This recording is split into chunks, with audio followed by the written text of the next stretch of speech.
Andy, how's it going this week, man?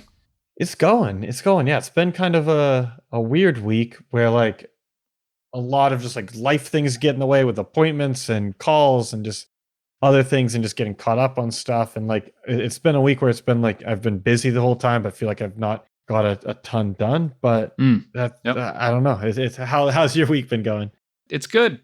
As we're recording this, we're in the kind of final stretch before the election. We're not going to talk about politics here, but we voted remotely or whatever, mail-in, and that was received a couple weeks ago. So that's cool. So we've done our part. But I'm seeing a lot of like Vote Now, even in Squadcast, the tool we use to record this podcast, they have like a Vote Now banner on their homepage. I was like, wow, that's like really front and center. I guess it's like it's everywhere right now. So Yeah. can't ignore it.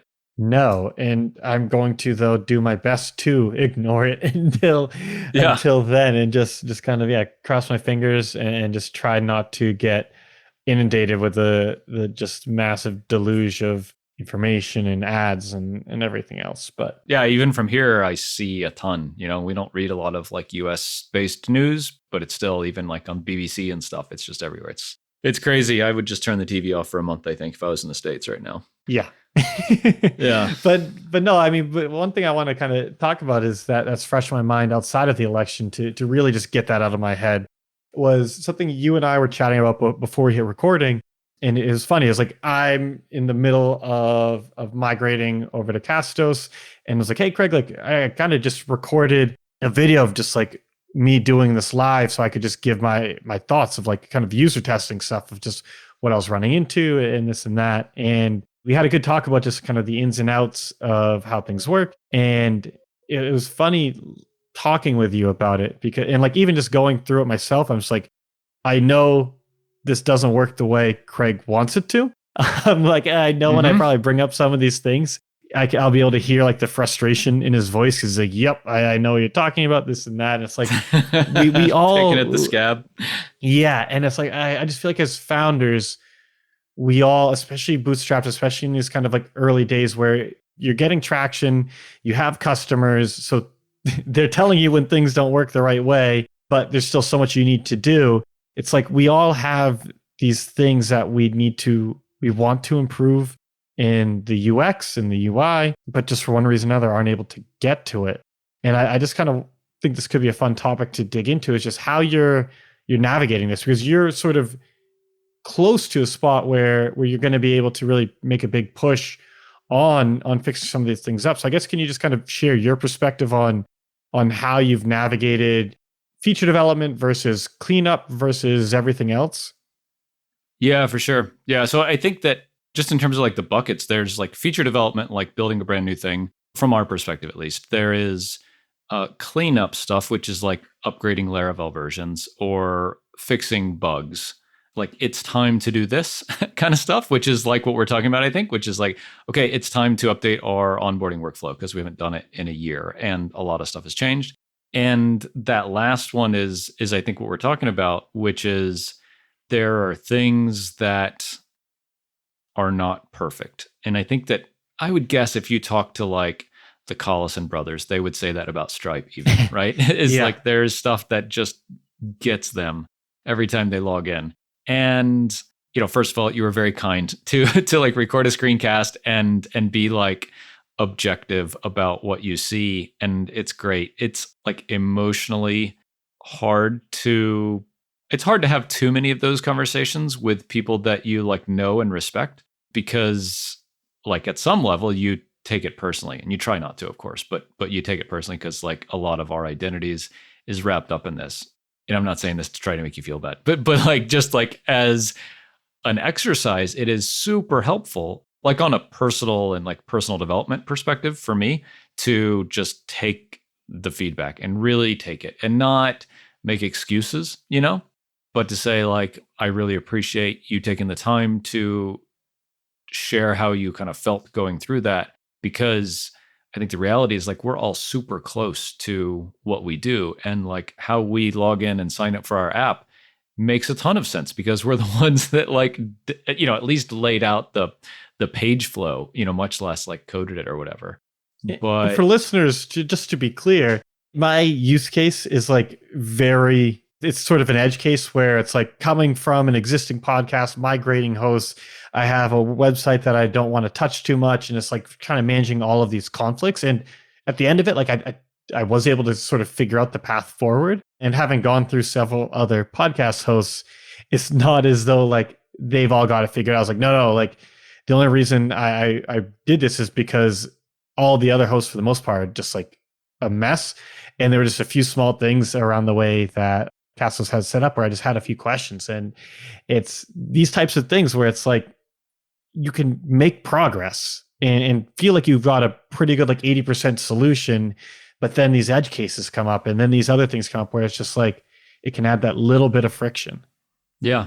And I think that like a part of this equation is our personalities, is like if you're a designer, you're going to spend way more time on this stuff and less time choosing to not work on this and creating new features. If I'm not a designer, I'm more like kind of utilitarian to say like, I understand, this thing, whether it's onboarding or how a feature works or whatever, is 90% done. To take the extra 10% would be, 2 weeks worth of work. I would rather go build this feature. Like, I don't know if that's right. And I think there's times when that's right and times when that's wrong. But I think that like the type of person that we are dictates how that decision is made to a fair extent. Because it's like, how important do we think this button size is, or is going to do this other thing more important? And I don't know if there's a right answer. I think it's a balance for sure. I don't know what the right answer is. Like when you go to sign up for your app, like if you guys have these kind of reviews, or if you just generally like balancing that, like how easy is it to use or how good is this thing versus we need to move on to the next project. To other people, I'm probably very annoying about this, but it's just like, I don't know what personality trait drives it, but it's just like, I feel like next steps just have to be clear. If I'm going into takeout place, if I'm going into a doctor's office, wherever I'm going, it's like I hate not knowing what to do. Like, oh, am I supposed to come to the counter? Like, there's 3 windows. Which one am I supposed to go to? Is there a line? Do I sit and you call me? Like, do I order here and pick up? Like, it's just like so many little cues. Like, I just hate uncertainty in general. I hate the anxiety of like feeling like I'm going to make the wrong decision, which is probably where a lot of it comes from, is just like looking dumb and just like doing the wrong thing. So I'm just kind of hyper aware of that piece of it. And so for us, I try not to let that OCD-esque attitude like drive everything, because there does have to be a balance. But what we really figured out is, okay, a lot of it comes down to the spec process and really digging into how this feature, this functionality is going to work in advance. Because a lot of times what would happen is Matt, in the beginning, there were just so many things for both of us to be working on, where it's just very easy for me to just pick, all right, Matt, just run with this. Let me know what you come up with and we'll go from there. And then I would go behind the scenes and just work on all the things I had to do. He'd come up with a feature and I was like, oh, okay, like that technically works, but this is going to be like super confusing to the user. And like, I don't know if they want to use it that way. And then we'd try to figure out, okay, like how can we adapt it? And a lot of those fixes, then it was like, all right, like this isn't worth it to change because it does work. We'll just have to spend some more time on documentation, support, and this and that. But then it would just get to points where it's just like these things just add up, and there's so many just little questions, and I'm sure the user has in the back of their mind of like, is this what it's going to do, or is it going to do that, or like, what happens if I do this? And it's just like, I think those little questions just add up to friction, and that's really the last thing people want to experience, especially in the onboarding part. So for us, we've just tried to spend a bit more time in advance thinking about it, but this is all against a really long roadmap of other things we want to do. So we still make trade-offs and saying, all right, like if we wanted this to be 100% done, like you were saying, it could add weeks, if not a month, to the development process, but like 80% is good enough, but let's just make sure it's truly an 80% rather than like a janky, like 60% where no one really knows what's going on. So I don't have like a clear answer. I've just found that being more deliberate makes my laundry list of like these things don't work well, less like overbearing on like the day to day. Yeah. But we still have like, I'm literally hiring a front end engineer now whose primary job is just going to be to work with me and fix these things. And it's just like, I don't want to pull us off feature development. I don't want to pull us off of like back end work or anything else like that. It's just, but like, I just want these things to work better. And I haven't quantified the value of it, but it's just, I feel like if you can make it a seamless enough experience, then an intuitive experience, then like everything else matters a lot less. But yeah, we frankly just haven't done a good job of it up until this point. One thing that we really struggle with, I say we, me, like say I'm the project or the product leader, is knowing when to take the time for it. We try to work in, like we're in feature mode now, and then we're in maintenance and update mode later. We try to work in those kind of buckets. So like right now, we're very much working on a big feature. It should be ready by the end of this week. And then we're going to go really for the end of the year into like, we're just tidying things up in the app mode. So we try to do that. But the other question I had for you, man, is like, we talk a lot about like making good decisions and making them easier, like in past episodes. Do you have any, I hate to say metrics, around when you feel like you need to really pay attention to this? Or is it all just gut feel? You know, is it like trial to paid conversion ratio is this, that means we need to work on that? Or is it always just like this thing has an emotional connection for you, or this one customer that you really kind of know and respect says something, and so you pull all your developers off what they're working on to go fix this bug? Like, how do you try to put some rules around that so it's not recreating the wheel from a decision-making perspective all the time? Yeah, I don't have metrics on this, and like this is something that's probably too gut driven for me, but it just is the way it is right now.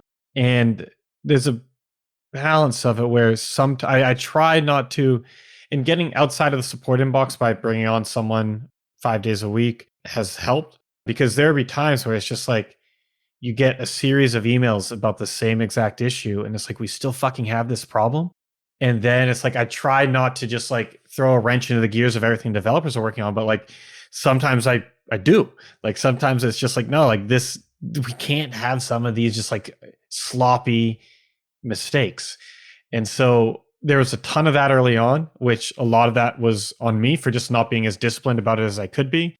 But there's also like in those early days, everything just feels so precarious, where it's like you feel like everything's on fire, and every like bug, every annoyance, you're just like, we can't just keep having all these things. Like, you don't want this to be the one that like breaks the camel's back, and then like the business goes crashing down and all this. And like, that's not going to happen, but sometimes it feels that way. And so when you're kind of on top of the support inbox and you're putting out fires all day, it can just make things feel a lot worse than they are. But then like as revenues grew, as we got to default to live, as I got someone else in the support inbox, it's easier for me to take a step back and be more deliberate about how I prioritize things. But it still is gut. Like it's still not me looking at specific metrics and trying to go from there. It's really just gut. But you and I were talking before about how you were saying a few months ago, you kind of had done a big push on improving the onboarding experience, but just the UI in general. Now you're focused on features, and then you're saying like the rest of the year is going to be more on the UI and UX work. How did you get to that point where it's like, all right, like this split makes sense. Like now's the time to focus on the feature. Then we'll get to that later. Like, how did that come about for you?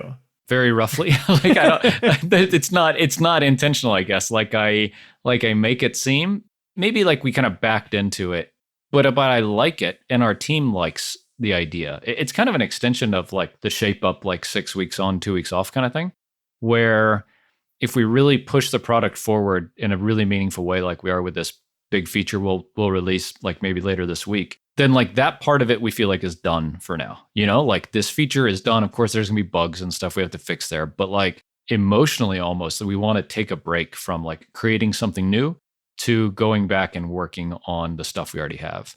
And I think that like part of that too is that like when you create something new, in a lot of ways, like it amplifies some of those things that you know you need to go back and work on because more people are coming in or they're using this thing that they didn't used to use that much, like this part of this app or this feature. And maybe like that last part is really why we feel like once we go build a new feature, and it might not be all of the team, you know, like we have 3 developers now. So like 2 of them maybe will spend the majority of the next 6 weeks on this kind of stuff. And one of them will be, developing a new feature. But I don't know, it just feels right that like, I think that from a developer, like from their emotional perspective, they can't always be building a new thing too, because then it neglects all this other stuff that just sits there, like upgrading Laravel versions or this bug that's been there for a long time. Like you gotta, and I'm terrible about this, like you gotta prioritize those to get them done. And like as a product owner, like spending 2 or 3 developer days to upgrade Laravel versions is like the worst waste of time I can imagine. But like, then you get like, if you get like 3 major versions behind, you're totally screwed, And so it's like, you got to like eat your vegetables. I don't know. That was a pretty rambling answer, but it just kind of like feels like a good cadence from like a product perspective and like their emotions.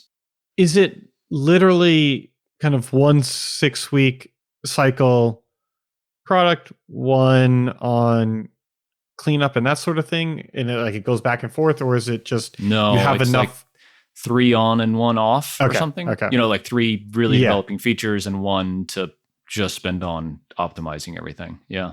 This is where, for me, I just feel like we have so much more we like need to build, and so much more that truly will move the needle. And we're at least getting to a spot where I can see the light at the end of the tunnel. There's the true core things that I think we need to get our product to best in class.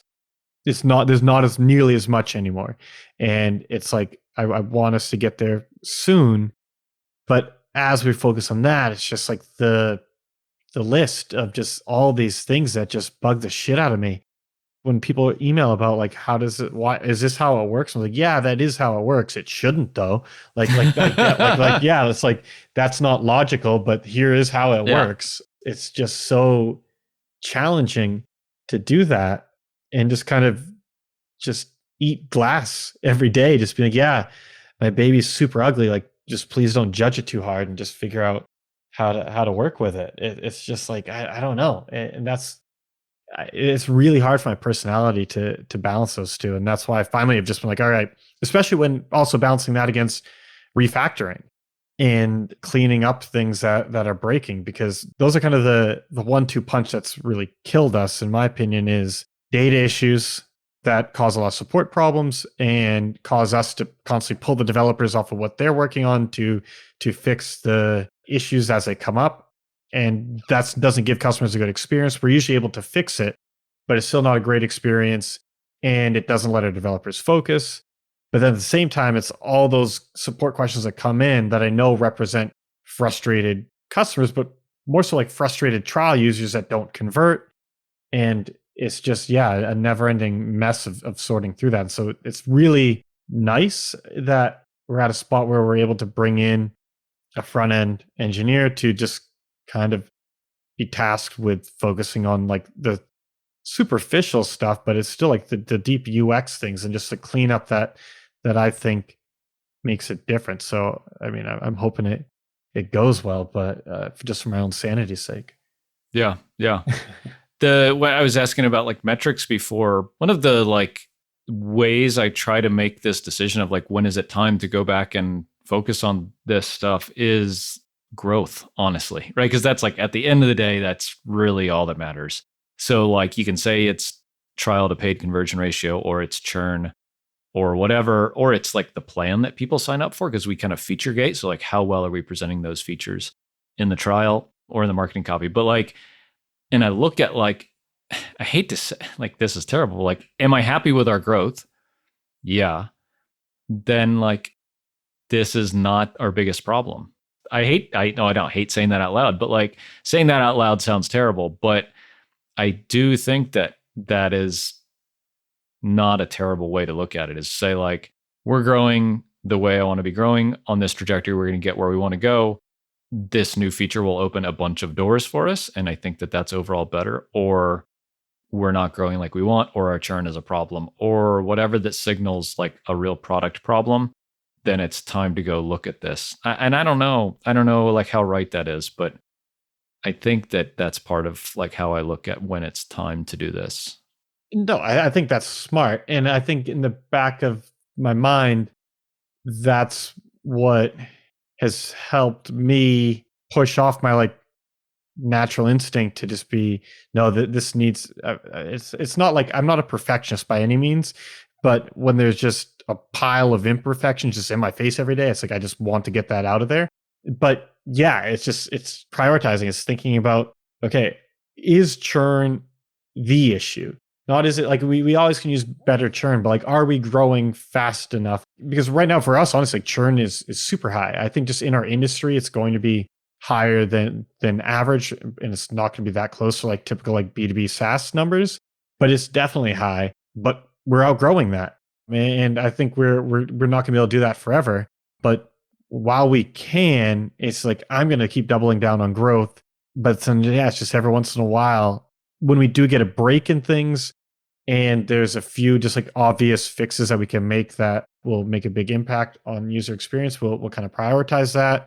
But it's for us, honestly, it's whenever we've made improvements on UX, it's been through adding more people to our team. Because when it was just Matt really on the product, I just would have to just deal with it. Because I'm like, no, it's not even close. Like him working on more features is going to move the needle significantly more than having him go back and clean up some of these things. But when we got Brian on board, and he did some heavy refactoring, but then during that, I could kind of give him a few things to knock off the list as well. It let us move forward there without slowing down on the product. But now, yeah, it's just, I think as we're kind of getting closer to that best in class spot we're really going after, I think it's time to make another push on it. But this is kind of like my hypothesis. I'm curious to hear how you take it. But for me with marketing, and this is why like I'm just very anal about removing as much friction as possible, because I truly feel like on the marketing side of things, the goal of onboarding emails, of everything that happens during a trial, is to get them into the app. It's to, whether it's creating curiosity, it's creating excitement about the possibilities, or whatever else it is, like I don't care. The goal is to get them into the app and then have the app sell itself. And we provide better ways to deepen people's relationship with the app through strategy videos and everything else to help with that. But at the end of the day, I feel like the more you have to sell them on the app rather than having the app sell itself, you're going to be fighting a very uphill battle, especially when so many markets are super competitive. It's going to be really hard to stand out. And as I've kind of gone on like testing a bunch of different podcast hosts and just looking at different software, and just like even through signing up for new tools for our own company, I just feel like the vast majority of companies suck at this. Like they don't have a good user experience. It's super confusing to use. And I guess if every option sucks, no one's really at an advantage or a disadvantage, because like you're gonna, it's just kind of whichever one you find first, you'll probably, or whichever one you find when the pain is the highest, you're going to push through and just get it set up. And especially in B2B, there's usually more urgency around a lot of this stuff. But like as you get into the kind of prosumer, or more even just straight up B2C, like I feel like Castos is in a similar position to us, where there's definitely enterprises, especially as you go into private podcasting and everything else. But like a lot of kind of your bread and butter are more casual users. And I think it's just like, if you can be the one that they sign up for and just get it and just can get started very quickly without trying to figure out, what does this button do? Am I going down the right path? Am I going to be able to make these changes? Whatever else. Like if you can do that, you're going to win. And that kind of is what drives a lot of my thought. Does that resonate at all with you? Yeah, for sure. And that's like the big kind of update we did a couple months ago, was to get really opinionated about our onboarding workflow, so people don't have to think and make those decisions. Like we ask you to make decisions because we need to know things, but to make it really opinionated, to say like it's this or it's that, and then click this button and then click this button, and not like, yeah, they shouldn't have to know what to do next. It should be just the one big button in the middle of the screen that does the next thing. We've seen a nice boost from it. I think the app experience is an extension of marketing, like you're saying. And as we do better with that, I think we see more success. But it's like this evolution because, well, fortunately or unfortunately, like marketing is easier to update than like app UI and stuff. And something is always lagging, you know? You've talked a bit about analytics and you said like things improved. Do you have like real analytics? Real meaning like, do they exist? Because like for us, it's like we kind of have Google Analytics set up, but it's not working correctly. It's like we don't really have analytics outside of what like ProfitWell gives us. Have you guys gone like a step beyond that? Yeah, we have Amplitude set up, and we have the same triggers that go into Drip. And it's probably 8 or 10 different activation triggers that we send as events to those two things. And yeah, and I say that and I sound all fancy, and then we never look at it. But all of that stuff drives our onboarding emails. So our onboarding emails are really variable depending on what people have done, to the point of like there's different workflows that people go into, there's different branches, and then there's like the liquid tags within the emails depending on what people have done and custom fields that they have. We don't look at Amplitude data very often in terms of like that flow and what people are doing and how many people are getting to this step and how many people are skipping that step. But thinking forward to like, okay, it's going to be time soon to really look at all this. We'll 100% go look at Amplitude data, and we'll turn Hotjar on some pages in the app. So we have Hotjar running in the background in the app just for like page views and like conversions and stuff. It's a lot of the same conversion data that we get in Amplitude, but then we'll turn on like heat mapping and screen recording and stuff like that. Are you on the free plan for Amplitude, or are you on one of the like? Okay. Yeah. How long did it actually take you to get all those events set up? It took Jonathan about a week to get all of that for both, because it's same stuff for Drip and for Amplitude. So it was about a week. But then it was, several days beforehand of Denise and I walking through like, what do we want to know from a product perspective and from an onboarding and like trigger perspective. Yeah, because I've had a card in Notion get data into Drip so that like I can have it actually. So like my background, I used to be like obsessed with trial emails, and that's a lot of the work I did at Hubstaff and at Groove, into segmentation and all of that. I still like think it's super important. But yeah, like right now in our Drip setup, we have Stripe information. So we know what plan someone's on when they sign up, like if they're on a trial, if they cancel, that kind of stuff. But we don't know what they're doing in the app during the trial. And yeah, it's something that has been in Notion for at least 8 months, maybe longer, I'm guessing. And it's like, we talk about prioritizing UI UX work over like feature development. But to me, all of that has gotten prioritized over marketing stuff.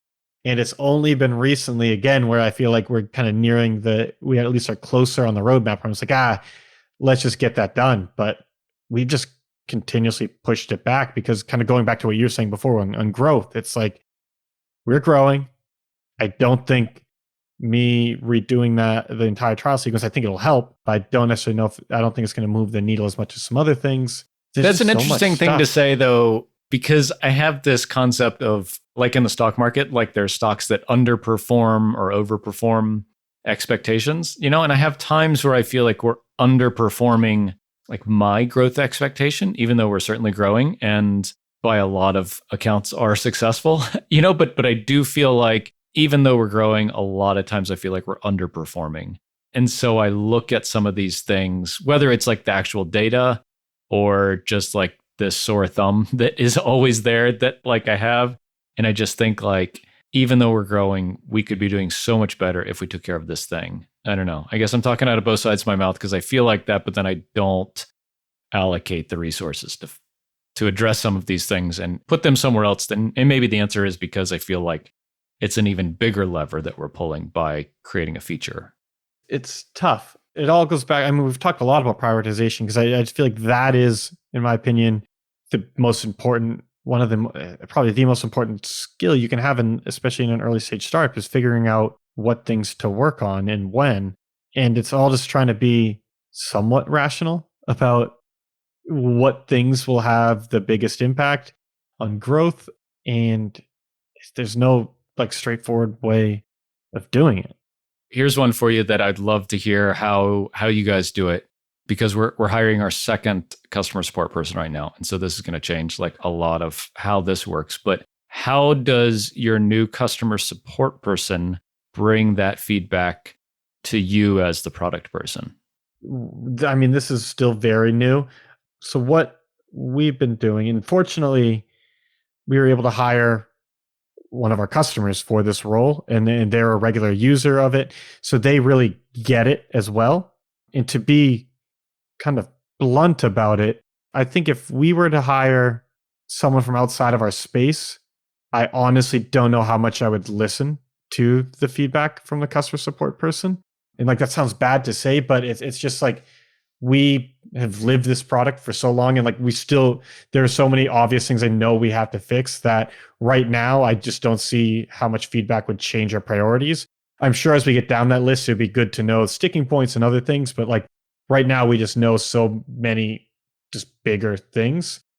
And so for this person though, because they are someone whose opinion, I think they get the insights that matter and can kind of weight that more than someone completely new to the space could. I had listened to them. So what we do is every Monday we have our team call, and when we get to Ross and kind of dig into his questions and stuff as well, he shares just his general findings. Part of it is him asking us like, is this on the roadmap? So we can give better replies to people, just knowing what's coming down the pike. But he'll also say, yeah, this could be something else to think about. And then we sort of just chat about it on the call quickly then. Oftentimes it is something we already were thinking about.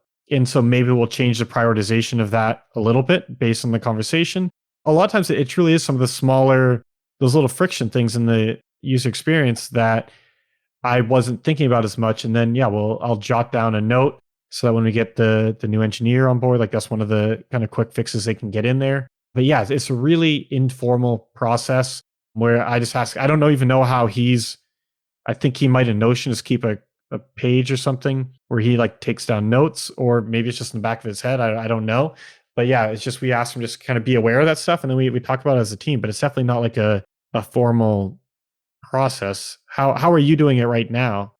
Yeah, so right now, Eileen is our support rep, and she's wonderful. She also is a user, and she's a technical person. So she does a lot of like WordPress, like consulting and development work. So she and I have a weekly call, which kind of doubles as our like one-on-one. Like for us, those are a lot more like personal and professional development stuff, but also like what's going on in support this week. And in those, we talk through specific tickets sometimes, because we talk through tickets like almost every day, but we just do it during a call on Fridays. And then if there are trends she's seeing, she brings those up. And then we have a weekly Monday call also. And then if those are kind of like validated, then we talk through them on Monday so that like the development team can chime in on like what's going on and what it would take to fix it, or is it a bug, or is that how things are supposed to work, and those kind of things.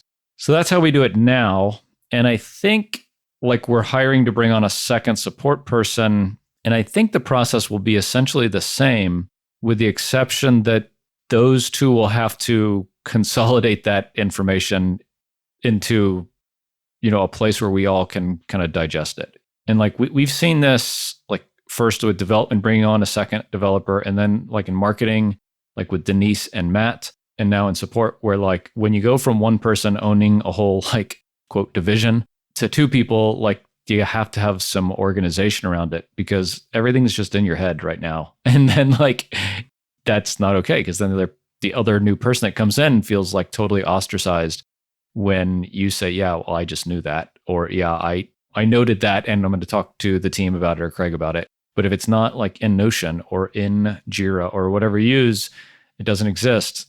So yeah, I don't have a way that I think we're going to do that yet, but it's definitely top of mind, because I want very much to not be in Help Scout after we hire this other person, and to be able to do that, one is like having the confidence that between this new person and Eileen, they can answer all the tickets, but also that we have this feedback loop of like, okay, this is a thing. Like, this is a real thing. This is either a bug or this is a confusing way that we're wording something. And like the appropriate things come to the surface at the right time.